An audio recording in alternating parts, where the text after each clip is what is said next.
नमस्कार किसान भाइयों, जयराम जी की स्वागत है आपका मेरे चैनल में एक बार फिर से। किसान भाइयों, भारत एक ऐसा देश है पूरी दुनिया में जो सबसे बड़ा धान का उत्पादक है। भारत में कई राज्य ऐसे हैं जहां धान की खेती प्रमुख रूप से की जाती है, जिसमें से पश्चिम बंगाल, मध्य प्रदेश, पंजाब, हरियाणा, उत्तर प्रदेश, छत्तीसगढ़, ऐसे कई राज्य हैं जिसमें धान की खेती प्रमुख रूप से की जाती है। किसान भाइयों, धान की खेती करना कोई बड़ी बात नहीं है, लेकिन धान की सही तरीके से खेती करना बहुत महत्वपूर्ण हो जाता है। किसान भाइयों, जिस प्रकार हम मकान बनाते हैं तो मकान की नींव मजबूत होती है, उसी प्रकार धान की खेती में धान की नर्सरी स्वस्थ होनी चाहिए, धान की नर्सरी हेल्दी होनी चाहिए, चमकदार होनी चाहिए, उसकी जड़ें रेशेदार होनी चाहिए। जब हम रोपाई करते हैं उस धान की बात ही अलग होती है। किसान भाइयों, आज के इस वीडियो में मैं आपको धान की नर्सरी तैयार करने की विधि बताने वाला हूँ। किस प्रकार से धान की नर्सरी तैयार की जानी चाहिए, धान की नर्सरी तैयार करने का सही समय क्या है, धान की नर्सरी तैयार करने के लिए कौन से बीज का उपयोग करना चाहिए, किस प्रकार के बीज का उपयोग करना चाहिए, कैसे बीज का उपचार करना चाहिए और नर्सरी में किस प्रकार का खाद उपयोग करना चाहिए, किस प्रकार की दवाओं का छिड़काव करना चाहिए, जिससे आपकी नर्सरी हेल्दी, चमकदार और रेशेदार हो। नर्सरी के जो पौधे हैं, धान की नर्सरी के पौधे आपके चमकदार होने चाहिए, मोटे होने चाहिए, जड़ें उसकी रेशेदार होनी चाहिए, सफ़ेद होनी चाहिए, जिससे आप रोपाई करेंगे तो बहुत ही शानदार तरीके से आपकी रोपाई हो सके। किसान भाइयों, मैं हूं आपका दोस्त होस्ट यशवंत कौरव। किसान भाइयों, वीडियो को अंत तक ज़रूर देखिएगा, क्योंकि इसमें आपको बहुत लाभदायक और बहुत महत्वपूर्ण जानकारी देने वाला हूँ। वीडियो को लाइक भी कीजिएगा, मेरे चैनल को सब्सक्राइब भी कर लीजिएगा और वीडियो को शेयर ज़रूर कीजिएगा। तो किसान भाइयों, करते हैं आज के टॉपिक की शुरुआत। किसान भाइयों, धान की नर्सरी तैयार करने के लिए सबसे प्रमुख चीज़ होती है बीज का चुनाव। हमें ऐसी किस्मों का चुनाव करना है जो अत्यधिक उपज देने वाली हो, जिसकी प्रतिरोधक क्षमता अधिक हो। किसान भाइयों, धान का जो बीज होता है वो पूर्णतः पका हुआ होना चाहिए। बीज के बेहतर अंकुरण के लिए बीज सर्टिफाइड होना चाहिए, प्रमाणित बीज का उपयोग हमको करना चाहिए। किसान भाइयों, यदि आप बासमती या पूसा वैरायटी का उपयोग कर रहे हैं तो आपको 6 किलोग्राम प्रति एकड़ के हिसाब से बीज का उपयोग करना चाहिए।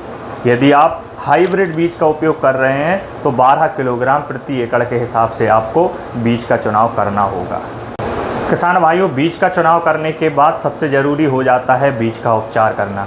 कोई भी फसल हो, हमको बोने से पहले, बुआई करने से पहले उसके बीज का उपचार ज़रूर कर लेना चाहिए। इसी प्रकार से हमको धान की नर्सरी तैयार करने से पहले धान के बीज का उपचार करना चाहिए।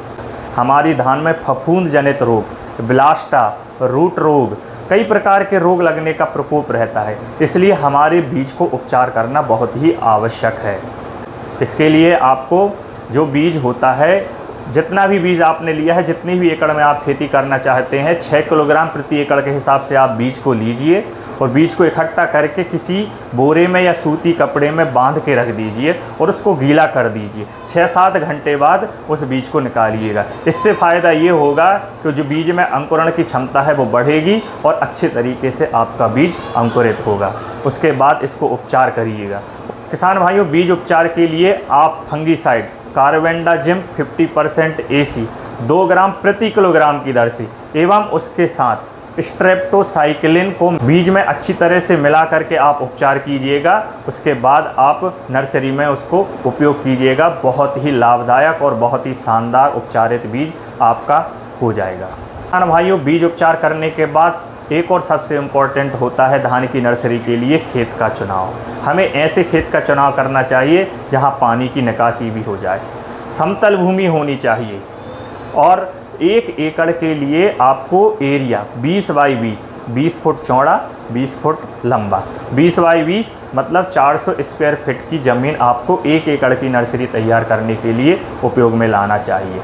किसान भाइयों, सबसे पहले तो आप इस ज़मीन में कल्टीवेटर या रोटावेटर से उसको भुरभुरा बना लीजिए। भुरभुरा बनाना बहुत ही ज़रूरी होता है, जिसमें बीज अच्छे से मिक्स हो जाता है। उसके बाद किसान भाइयों, आपने जो खेत का चुनाव किया है 400 जो स्क्वायर फीट है, उसमें आप छोटे छोटे बेड तैयार कर लीजिएगा। मतलब 400 स्क्वायर फुट में आप 20-20 स्क्वायर फीट या 40-40 स्क्वायर फीट के बेड तैयार कर लीजिएगा। उसमें ही आप धान की नर्सरी तैयार कीजिएगा। जब बेड तैयार कर लेते हैं तो जब हम रोपाई करने जाते हैं, तो जब धान को उखाड़ा जाता है तो उसके लिए बहुत ही सुविधा हो जाती है। तो बेड तैयार करना बहुत ज़रूरी होता है। किसान भाइयों, बीज का चुनाव कर लिया, बीज का उपचार भी कर लिया और खेत का चुनाव भी कर लिया। अब बारी आती है खेत में उस बीज को डालने की। तो किसान भाइयों, बीज डालने से पहले आपको बेसल डोज की ज़रूरत पड़ती है। हमारे बीज में आपको क्या क्या डोज मिलाना है वो मैं आपको बताने वाला हूँ। किसान भाइयों, 6 किलोग्राम प्रति एकड़ के हिसाब से आपको बीज तैयार करना है। तो उसके लिए 6 किलोग्राम बीज में आपको 1 kilogram DAP, 1 kilogram super phosphate, 500 ग्राम उसमें आप यूरिया मिला लीजिए, 100 ग्राम उसमें जिंक सल्फेट मिला लीजिए और 50 ग्राम उसमें चिल्ड जिंक मिला लीजिए। और सबसे इम्पोर्टेंट होता है गोबर की खाद। आप गोबर की खाद आपके इस बीज में ज़रूर कीजिएगा। 200 किलोग्राम, 1 एकड़ में कम से कम 2 क्विंटल आपको गोबर का खाद, सड़ी गली हुई पकी हुई स्पेशल गोबर की खाद की आवश्यकता होती है। बहुत ज़रूरी है गोबर की खाद आपके बीज में उपयोग करना। और यदि आपको दीमक की समस्या है तो उसमें रीजेंट का उपयोग करके आप सबको मिक्स कर लीजिएगा। उसके बाद आप बीज को प्रत्येक बेड में हाथ से छिड़क दीजिएगा और उसके ऊपर से गोबर की खाद को मिक्स कर दीजिएगा। गोबर की खाद बहुत ज़रूरी है। जो आपने गोबर की खाद ली है उसको आप ऊपर से मिक्स कर दीजिएगा और मिट्टी को उथल पुथल करके उसमें आप अंदर कर दीजिएगा और उसके बाद आप तुरंत उसमें पानी दे दीजिएगा।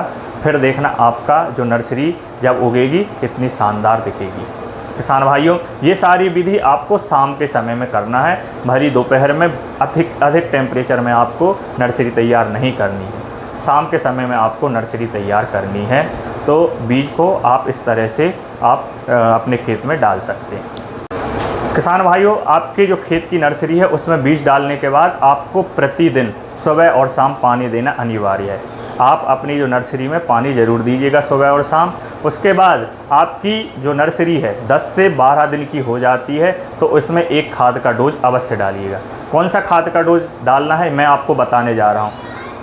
जिंक सल्फेट 100 ग्राम, यूरिया 1 किलोग्राम, ह्यूमिक एसिड 100 ग्राम, इन सभी को मिला करके आपको आपकी नर्सरी में डालना है। उसके बाद आपको पानी दे देना है।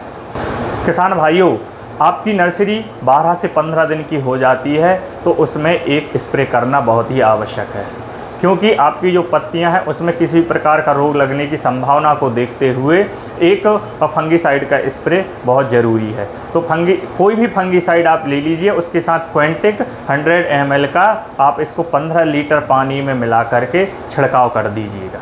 किसान भाइयों, ये थी धान की नर्सरी तैयार करने की विधि। आप मेरे बताए अनुसार इस विधि का उपयोग करेंगे तो आपकी जो धान की नर्सरी है वो निश्चित ही बहुत ही हेल्दी होगी, हरी भरी होगी, उसके पत्ते मोटे होंगे, जड़ें रेशेदार होंगी। तो आप इस विधि का उपयोग ज़रूर कीजिएगा। और किसान भाइयों, आपको मेरा वीडियो अच्छा लगे तो इसको लाइक ज़रूर कर दीजिएगा और शेयर भी ज़रूर कर दीजिएगा। किसान भाइयों, मिलते हैं हम अगले टॉपिक के साथ अगले वीडियो में। तब तक के लिए जय राम जी की नमस्कार।